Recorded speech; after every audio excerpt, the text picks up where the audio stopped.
So hi, welcome everyone to Wemcast. I'm here with a friend and colleague of Wem's, Lucy Coulter. Morning, Lucy. How are you? I'm great, thank you. Good Good. to see you. Yeah, you too. You too. You too. You too. So me and Lucy have worked together for a number of years now, actually, for World Extreme Medicine. But Lucy, just for people who are watching and/or listening to this, could you just give us a bit of your background and what you're doing at the moment? Yeah, okay. So I'm currently working as an emergency medicine consultant in Central London Hospital. Um, I've been working in the hospital there for a couple of years now.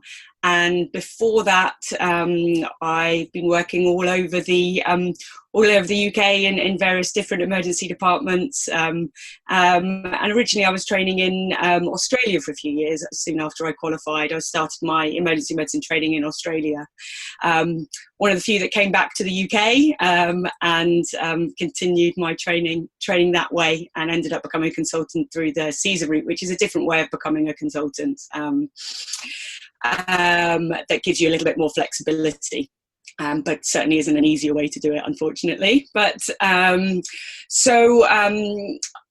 other backgrounds, I've worked in pre-hospital care, did a year full-time in HEMS, and but also been involved over the past few years in various overseas expeditions and trips, working as an expedition medic, and have been able to work in various different environments, which has been really great. Yeah, awesome. So Lucy, I believe you're coming to us from the extreme environment of Putney today. Is that correct for you? You're in at the moment, yeah. Well, I'm in East London at the moment, so my environment's no more extreme than yours, to be fair. Yeah, exactly. I think in lockdown, there's a limit to how extreme you can get. Absolutely. So Lucy, that's fantastic, actually, and it's really diverse range of experience that you've had. I know you worked some time in North Wales as well. I think didn't you did a bit of time in and around Bangor, which was fantastic. But yeah, so that's fantastic. So just to sort of hit fast forward to where you are now, working in central London. How has your experience been over the last month? Because we were just talking about some of the highs and lows of sort of demand profile and what you might have seen. Yeah, so it's been obviously a really interesting, sometimes difficult time. I guess working in a central London hospital, our peak has came up quite early, and even maybe compared to other places in London as well, just because of our demographic that we have in London. We've got quite a large population of Europeans that live in and around where the hospital is that I work, Italians, French, Spanish, and there's a lot of travel that goes on. So we started to notice people coming in with symptoms of coronavirus fairly early on, and we were quite early in setting up one of the testing pods in there outside the hospital, and had to sort of start thinking about things from really the early parts of February, I would say, was when it all started. So it's been, I guess, going on for almost 2 months, but it's really only been, as you say, the past month that we've seen that peak in patients that have been coming in sick to the hospital. We had to make some fairly rapid decisions regarding changing the footprint of the emergency department, and using different areas for different levels of severity of cases. And then we've got a resuscitation area that's got 7 beds in it, which when we first started started to get coronavirus patients in, we were sometimes having it as a what we started calling it a dirty resus, but we changed the name of that soon, because it doesn't sound so good as a red resus or a green resus. But we were getting patients with coronavirus, and then we were getting potential coronavirus patients, and then patients that didn't have it, and we were having to sort of change the area and the PPE use, and that became quite difficult. And quite early on, we moved to changing an area of majors into an area which we called green resus, so patients that had very low likelihood of coronavirus but were still sick. We basically made some resus bays in our majors area for that and had to adapt quite quickly to that. But it worked well. Few teething problems as you would expect, but generally things worked well, and we've got a really good dynamic team that was welcoming the changes. So it sounds really good, actually. So what we generally saw within pre-hospital care, and I'd be interested to see if it was the same for you, is it was almost it very much caught us on the back foot initially. So it was almost a rising incremental tide, which almost became quite a tsunami, actually, of demand over, I would say, about a month and a half ago now. And I'm not necessarily sure we weren't ready for it, but we certainly weren't ready for the overwhelming, I would say, peak of the demand. We saw double the amount of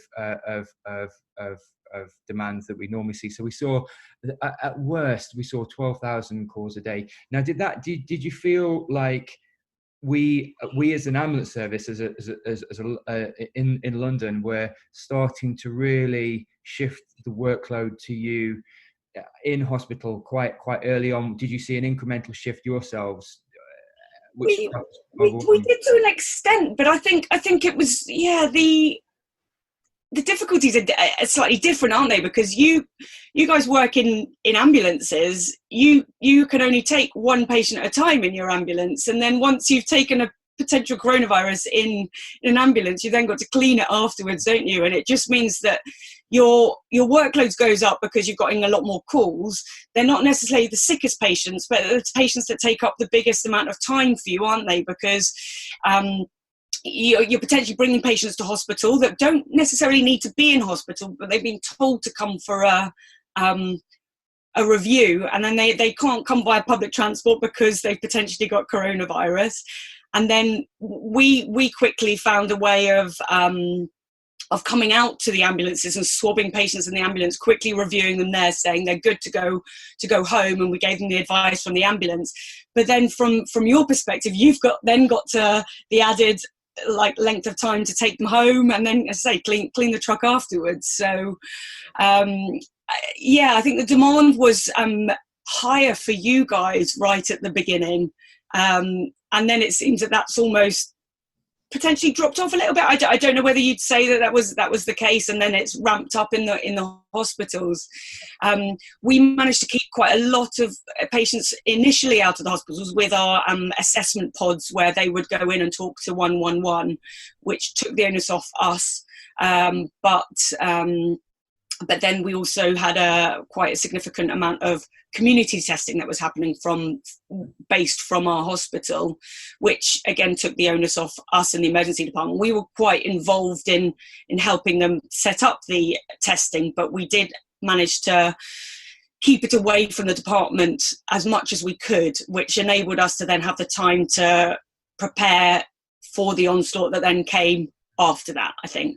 Yeah, absolutely. That makes sense, actually. So with the team dynamics, Lucy, were the team dynamics when the onslaught did come still quite positive? Did you manage to sort of navigate any sort of human factors that crept in there? Because just talking to you before, you were saying, and quite understandably, actually, to be honest, Lucy, having one day off and then heading into another 4 or 5 shifts, just one day off, 4 or 5 shifts, and it can't have just been you. I'm sure your colleagues will have probably been the same.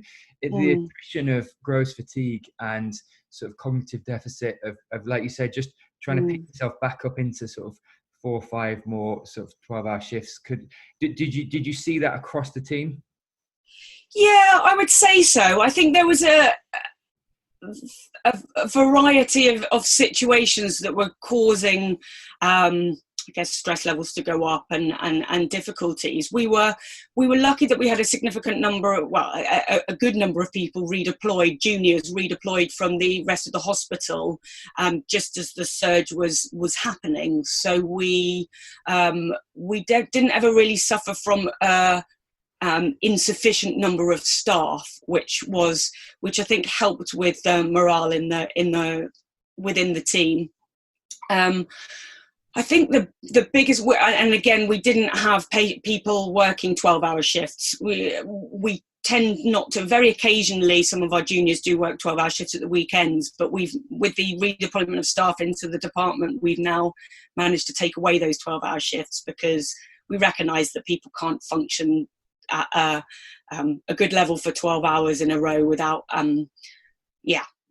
losing some of your clinical abilities, I think. And you obviously become tired and from that. So we've managed to reduce that down, which has made a big impact. We also put our juniors and our registrars in teams for their night shifts and for quite a proportion of their day shifts as well, which I think has boosted their morale, because they feel they're working in the same group, and they're able to have breakfast together after the night shifts, which is still, we give them the seminar room for an hour after the night shift finishes, so that they can have a bit of downtime and coffee and croissants. So that's made a bit of a difference. But I think the hardest aspect has probably been the more senior registrars that have been working in resus areas for prolonged lengths of time, because that's the area where you've either got you've got the sickest patients, and therefore the patients that have got the highest risk of not surviving the disease, and elderly people that have got lots of comorbidities. And you know that they're probably not going to do as well, and breaking bad news more often than you normally do in the department. So we obviously do see quite a lot of sick patients. It's an emergency department. That's how it works. But consistently having to break bad news to relatives over the phone, and also then having to say to the relatives, you can come in, but only for a brief period of time, or we're not sure how your relative's going to do. We're going to have to see over the next few days, but you can't come in to see them. That's really tough mentally, and having to do that several times a day. I think it can build up, and then not having that time off afterwards, it really does can take its toll. So I think that's probably been the main difficulty for everybody. But we're lucky in the department that we've got quite an open group of registrars and consultants. Everyone gets on quite well, so there's been lots of discussions and talks to sort of try and mitigate for those tough times. So I can wholly agree with you, actually, Lucy.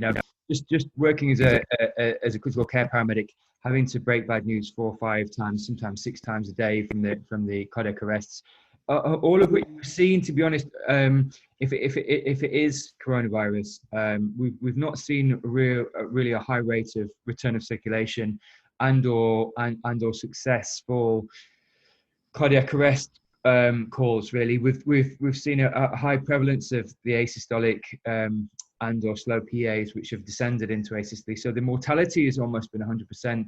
The patients we've managed to get back are the ones which, you're quite right, have got different symptomatology and different pathology around. You standard myocardial infarction, or indeed things outside of coronavirus. So it's been really difficult. To your point, like I said, breaking bad news across the board, sort of 5 or 6 times a day, in some very tricky sort of social and family dynamics. Have you found similar? Because so some of the underlying traits we've found is that underlying respiratory pathology, such as asthma and or COPD, but we certainly haven't been getting any of these patients back. Is that something you've seen in hospital? Yeah, certainly. And they're the ones that come in the most sick. Absolutely. And in terms of number of cardiac arrests we've seen, it's been relatively low, patients that are coming in cardiac arrest. And I guess that probably figures because you've been seeing them a lot more out in the community, and they've been coming in with asystole. So I presume that you call a lot of those deaths on scene. So in a way, you've spared the hospitals, which is help from our perspective. But then obviously we get the sick respiratory patients that we've certainly seen that there's quite a lot of worse pathology in those groups. Yeah, as you'd expect. What's been your take on the AGPs as far as using CPAP or BiPAP? Have you tried to defer? Have you tried to prevent using it, or have you tried to use it to good effect, or how have you kind of navigated that? Yeah, absolutely. So there's been quite a change in the way that the patients have been managed from outset. So probably in the first week or two of the surge, we were intubating people really early, and because a lot of the advice that was coming out from Italy was to be intubating these patients early and getting them on a ventilator. And then over the course of about a week or two, there was a big change in opinion as to how best to manage these patients. And we started, because initially CPAP, it was an absolute no-no because of the fact that it was such a significant aerosol generating procedure, and because we didn't think that it was having a good effect. But when the opinion around that changed, we then had quite a significant number of patients being started on CPAP and doing really quite well. The difficulties come is that those people that do go on to CPAP and do show significant improvement, they are often on CPAP for 10, 12 days, and that's not insignificant for in terms of the capacity of the hospital, having patients having aerosol generating procedures for that length of time as well, and then the PPE and the use of that for those people up on the ward that are caring for them every day. We also did have an issue with the number of CPAP machines that we had in the hospital, and then procurement of extra CPAP machines, because that's what everybody in the country is trying to do, to procure extra CPAP machines. So we did have a period of about a week where we were playing run up and down to the respiratory wards fairly often because we'd be running out of CPAP machines. We have a really good inpatient NIV machines, so we can use BiPAP and CPAP on them. And we can entrain high levels of FiO2 through those machines.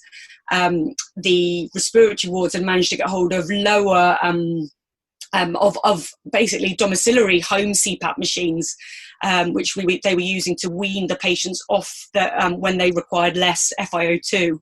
And once they were able to wean them down onto those domiciliary CPAP machines, we'd then take our, better, more ones that you could use a higher FiO2, and they were bringing them back down to the emergency department. So it was a bit of a stressful time, because there were times when we didn't have a CPAP machine, and we were having significant numbers of people coming through that were all suitable for CPAP.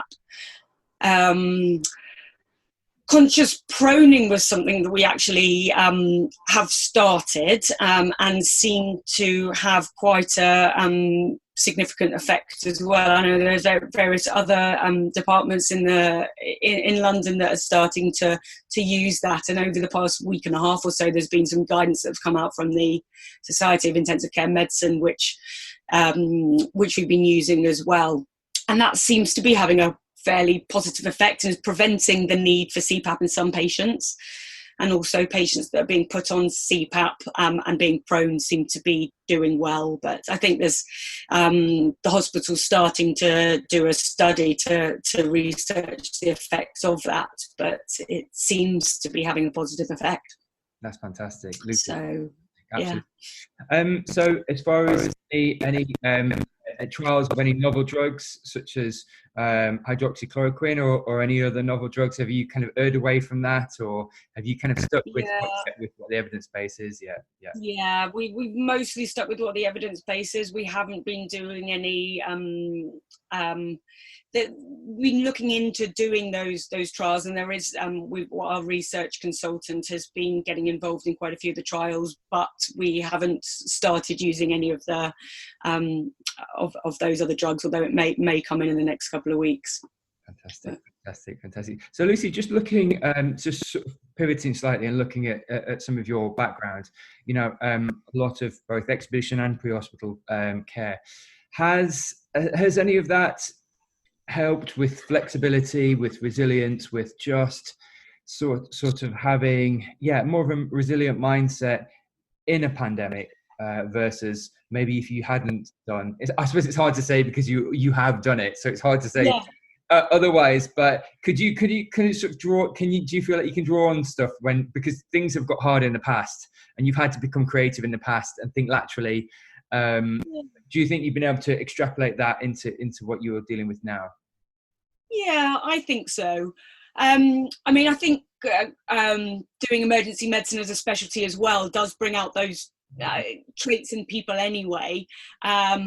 But obviously, working in an emergency department, you generally have the resources around you that you need and the backup of people. I guess the beginning of this crisis, the pandemic required us to think on our feet and think a bit laterally and make quite big changes quite quickly, which and sometimes the NHS isn't too fantastic at being able to do, but in the current climate, people have been a lot more amenable to trying out new things and changes and thinking on their feet a little bit more, which it's been good to be able to have that. I guess the skills that I've acquired by having to think on my feet and just get on with it in certain situations in the pre-hospital and expedition environment means that I'm better able to cope in that situation. So yeah, no, I absolutely say that. But then, yeah, maybe I would have been able to do that before. Who knows? I was thinking back actually earlier today about the H1N1 in 2009. I was working in Australia at the time for that, and that was a pandemic, but a very different pandemic, and it didn't amount to what we've seen here. And I was a junior doctor then, so wasn't really getting involved in any of the strategic side of things. But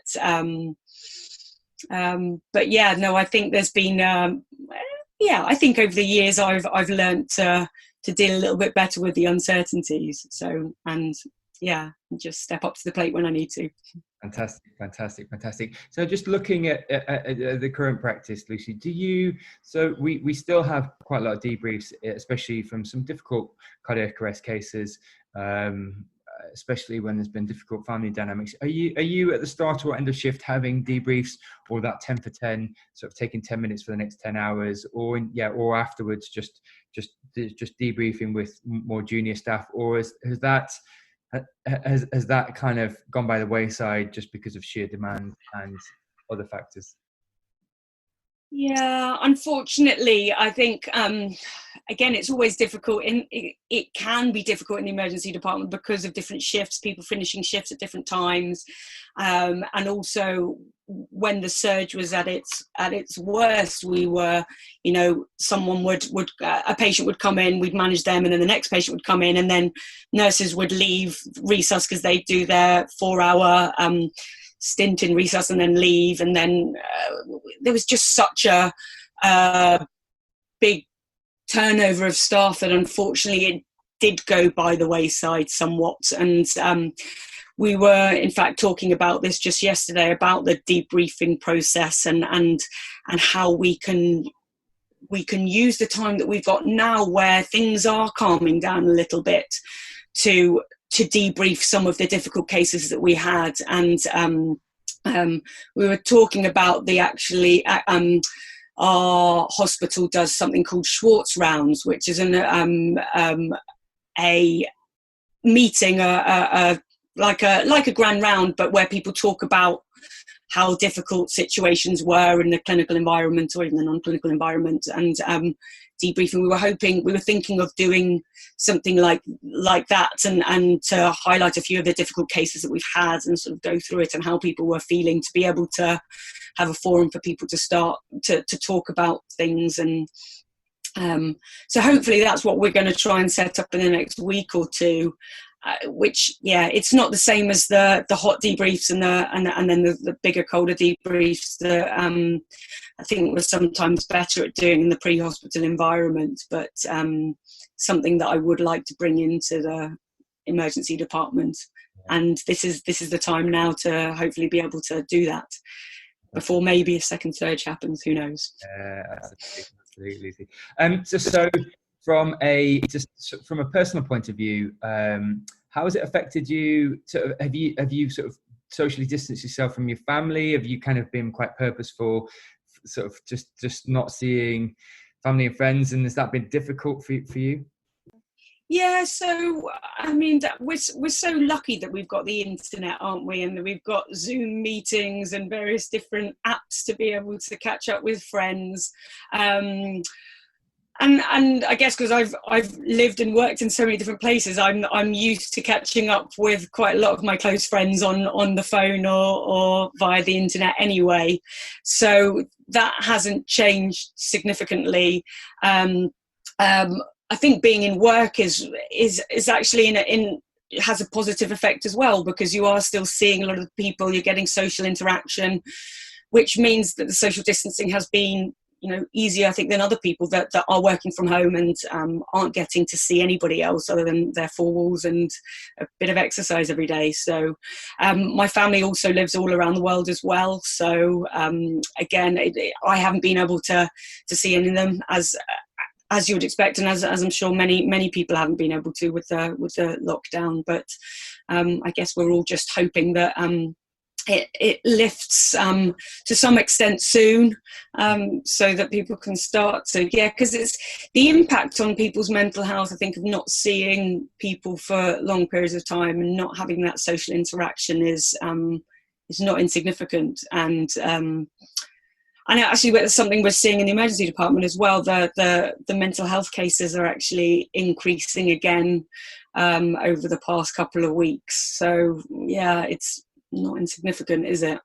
Absolutely. And I can testify, I've seen quite a lot of cases pre-hospital as well. So it is difficult, and it's almost the silent pandemic, that comes up after the actual pandemic. And it is extremely prevalent, actually. But yeah, so as a fellow sort of yogi and or just exercise guru, because I've been out on plenty of runs with you and sort of yoga classes and things, and have you been managing to keep up the exercise and sort of keep sort of physically and mentally fit in that respect as well? Yeah. Well, I cycle to and from work every day, so that helps with winding down after a shift. Although it's a fairly short cycle back to work, but occasionally I'll go a little bit of a long way round. Unfortunately, they've closed some of the parks to cyclists, so that's been a bit of a pain. But actually, I do still regularly go out for cycle rides. I did a cycle ride around central London a couple of weeks ago, and it was like a ghost town. So it's like a different city, isn't it? I'm being good at keeping up the exercise, because I think it does make a big difference to my mental health. And then yoga in the back garden has been quite nice. I'm managing to keep up with it. Although it is difficult, isn't it? The motivation when you don't have the right variety. Again, I like doing exercise in a social way, so I'll often go cycling with other people, but you can't do that at the moment. So motivating yourself is a little bit harder, but I'm still managing. Good. So Lucy, just as we're coming into land on the conversation, I just wondered, for the community who are just listening or watching, is there any sort of messages of positivity or anything you'd like to specifically say to people who are watching this, who are also on the front line as doctors, paramedics, nurses, that just from your perspective, really? Yeah. Well, what I've seen over the past few weeks has been an immense amount of camaraderie and positivity in the hospital, despite the difficult times that we're all in at the moment. And I think we're really lucky as a medical community that we've got a great group of people that are all looking out for each other.